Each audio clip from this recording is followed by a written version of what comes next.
Okay, so finished a bit abruptly with Pippin there, but again, I just wanted to highlight, what a very good scholar has to say about Nietzsche, and so it's well worth a read on your own at a future, part of your intellectual career, not necessarily now.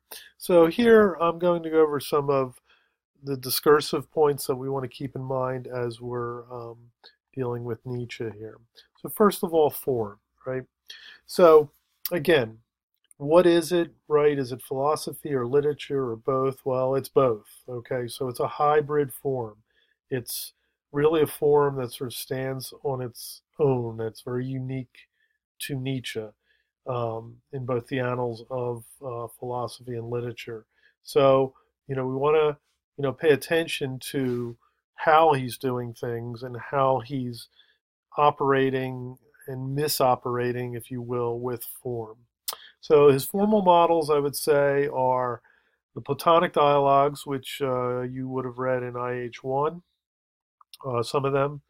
Uh, I don't know if you read The Republic or you did any work with the Parable of the Cave, which is from the Republic, but much of the first part of Zarathustra, or maybe even the whole text, is really sort of a reworking a parody of the Parable of the Cave. So in Plato's Parable of the Cave, a famous um, parable that Socrates tells in Book 7, right? Humans are born in a cave, right?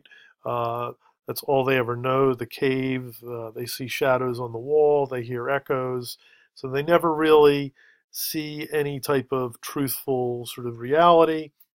One day, one of the prisoners gets kicked out, doesn't escape, has to be forced out.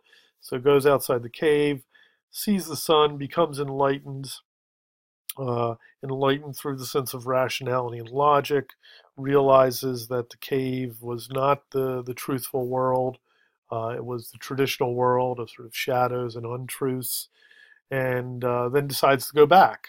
And he goes back and is met by people in the cave, and it's a question then of what's going to happen. Do they greet him or do they resist him, even think about killing him, right? So, in a lot of ways, we can see Zarathustra as being sort of, he's the one who's gotten out of the cave, like Plato's philosopher, and is now going back down into the cave, going under, right? Leaving the sun. So that's the parable of the cave. I'll refer to it a lot in class. That's really a good way to get a handle on what Nietzsche's up to.